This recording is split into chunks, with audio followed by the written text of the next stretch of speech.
ಹೆಚ್ಚು ಮಾಡ್ತಕ್ಕಂಥ ಕೆಲಸ ಆಗಿಲ್ಲ. ಕಳೆದ 3 ತಿಂಗಳಿಂದ ಇವತ್ತು ಭಾಳಷ್ಟು ಸಾವು ನೋವುಗಳಿದ್ದಾವೆ. ಆಮೇಲೆ ಸರ್ಜರಿ ಆಗಬೇಕಾಯ್ತು ಅಂತಂದರೆ 3 ತಿಂಗಳವರೆಗೆ ಆಗಿ ಕಾಯ್ತಕ್ಕಂಥ ವ್ಯವಸ್ಥೆ ಇದೆ.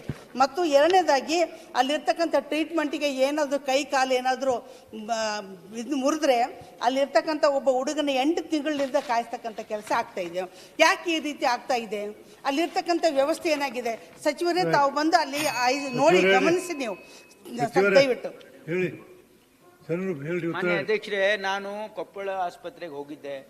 ಅಲ್ಲಿ ಏನಾಗಿದೆ, ನಾವು ಮೆಡಿಕಲ್ ಕಾಲೇಜ್ ಮಾಡಿದ ಮೇಲೆ ನಾವು ಏನು ಡಿಸ್ಟಿಕ್ ಹಾಸ್ಪಿಟಲನ್ನೇ ಆಸ್ಪತ್ರೆನಾಗಿ ತೋರಿಸಿದ್ವಿ ಹಿಂದೆ. ಹಾಗಾಗಿ ಅಲ್ಲಿ ಭಾಳ ಒತ್ತಡ ಇದೆ.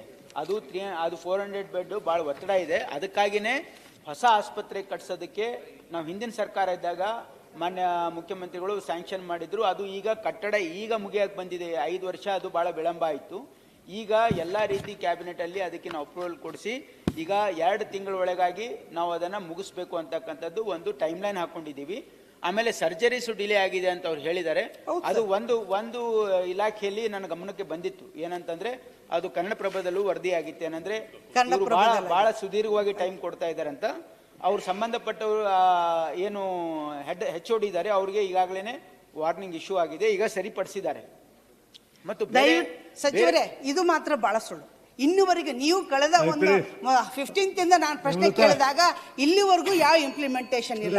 ಐಸು ಬೆಡ್ ಅಂತಕ್ಕಂಥದ್ದು 7 ಇದೆ, ಹೆಚ್ಚಿಗೆ ಮಾಡ್ಬೇಕಾಯ್ತು ಅಂತಂದ್ರೆ ಕಾಮನ್ ಬೆಡ್ ಹಾಕ್ಬಿಟ್ರೆ ಮುಗಿತಾ? ಅದು ಸದಸ್ಯರ ಸ್ಪೆಸಿಫಿಕ್ ಏನಾದ್ರು ಕಂಪ್ಲೇಂಟ್ಸ್ ಇದ್ರೆ ನಾವು ಜೊತೆ ಚರ್ಚೆ ಮಾಡಿ ಅದನ್ನು ಸರಿಪಡಿಸಬೇಕಂತ ಕೆಲಸ.